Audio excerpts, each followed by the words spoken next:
टीपू सुल्तान का नाम सुनते ही इंडिया में लोग लड़ने लगते हैं। कमेंट सेक्शन में नहीं, घर के अंदर। कोई कहता है वो हिंदुओं का दुश्मन था, कोई कहता है वो सबसे बड़ा फ्रीडम फाइटर था। लेकिन प्रॉब्लम ये है, दोनों आधी हिस्ट्री बोलते हैं। इस वीडियो के बाद आप टीपू सुल्तान को ना पहले जैसा देखेंगे ना हिस्ट्री को। टीपू सुल्तान सिर्फ एक राजा नहीं था, वो ब्रिटिश ईस्ट इंडिया कंपनी के लिए सबसे बड़ा रोड ब्लॉक था। और हिस्ट्री का एक रूल होता है, जो एम्पायर को रोकता है उसे पहले बदनाम किया जाता है, फिर खत्म। इसलिए टीपू सुल्तान की मौत के बाद एक और जंग शुरू हुई, तलवार की नहीं, इमेज की। सबसे पहले बेसिक सच, हाँ, टीपू सुल्तान मुस्लिम था, और सिर्फ नाम का नहीं, वो नमाज पढ़ता था, इस्लामिक कैलेंडर फॉलो करता था, अपने लेटर्स में कुरानिक लाइंस लिखता था। ये बात कोई डिनाई नहीं करता, लेकिन यहीं पर हिस्ट्री को तोड़ मरोड़ किया जाता है। क्योंकि एक सवाल पूछना जरूरी है, क्या मुस्लिम रूलर होने का मतलब रिलीजियस एक्सट्रीमिस्ट होना होता है? अगर जवाब हाँ है, तो फिर हिस्ट्री के आधे रूलर्स को एक ही लेबल देना पड़ेगा। Part 2, temple facts. Historical records clearly बताते हैं, टीपू सुल्तान ने कई हिंदू टेम्पल्स को लैंड ग्रांट्स दिए।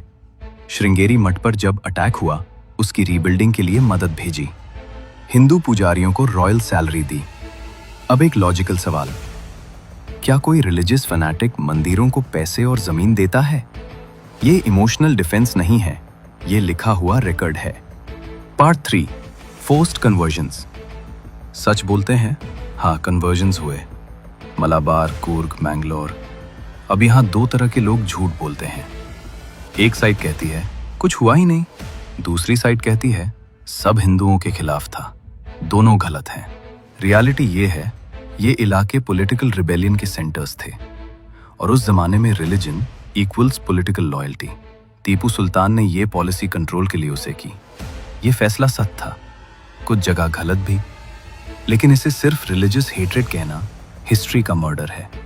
यहां तक सुनकर आप शायद सोच रहे होंगे, फिर ब्रिटिश ने इतना स्ट्रॉन्ग नैरेटिव क्यों बनाया?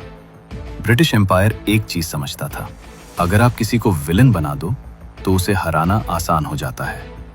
इसलिए Tipu Sultan is equal to fanatic, Tipu Sultan is equal to cruel, Tipu Sultan is equal to backward.